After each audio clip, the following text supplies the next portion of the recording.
The School Nurse from the Black Lagoon by Mike Thaler, pictures by Jared Lee. There's supposed to be a nurse at school. No one's ever seen her. At least, no one that's ever come back. They say her office is behind the principal's. Principal? Nurse? There it is. Her name is Miss Hurst, the nurse, and she's supposed to be a real ghoul. Where does it hurt? All around her office are supposed to be dripping color pictures and see-through statues of body parts, eyeballs on rubber bands, heads filled with brains, and bodies stuffed with everything else. She's also supposed to have a skeleton hanging in the corner.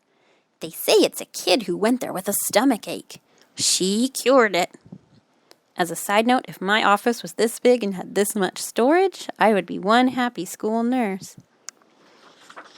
She never leaves her office. She must eat her lunch there. Dessert. Take a seat. So the truth is that I almost never leave my office, and if I do get a chance to eat lunch, I usually do eat it in my office, so he's right. They say she is always ready for any emergency. Once a kid got cut in half using the paper cutter. Go home. Thanks. They say Miss Hurst gave him a Band-Aid and sent him home. Something's wacko. Another kid got run over by the VCR cart and was flattened. He's now the rug in her office. Welcome. So a VCR was a machine that you used to watch movies in the olden days. So it would be as if somebody got run over by like the Chromebook cart or something like that. You don't go there unless you're really sick. And she knows if you're faking. She has a thermometer the size of a flagpole. It can read the temperature in your toenails. Keep it under your tongue. She has tongue depressors as big as surfboards, so you should only go there with major afflictions.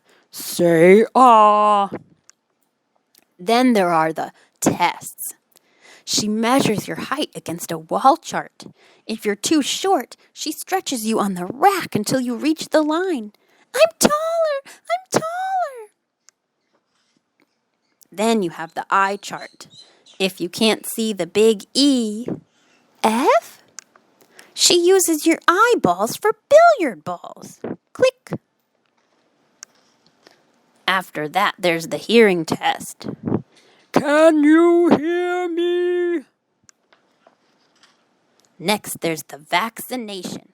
Her needle is so long she can vaccinate 6 kids at once. It's sort of like shish kebab. Ouch!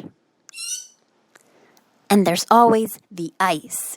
If you fall down, she puts you in her freezer. Some kids take all summer to thaw out. There's also the cot. The mattress is filled with bricks, and the pillow is filled with rocks. The blanket is made out of sandpaper. On the first day of school, Penny Weber went there for a nap. She hasn't straightened out since. Oh, my back! Eric Porter went there with a toothache. Now we call him Gums. Freddie Jones went there with a sore throat. Now his head is attached directly to his shoulders. Uh-oh, I'm breaking out in blue dots. They are all over my hand. I must have leprosy. My hand will fall off. I'd better go to the school nurse. Help! I walk into her office. Freddie Jones is taking a nap. Either that or he's dead.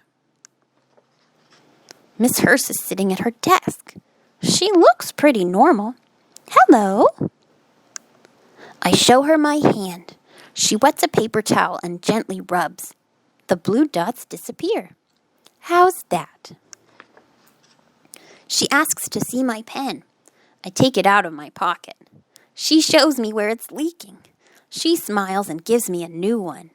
Cool. She's a miracle worker. I'm cured. She pats me on the head and tells me to visit any time. I go back to class and write her a thank you letter. with my new pen. The end.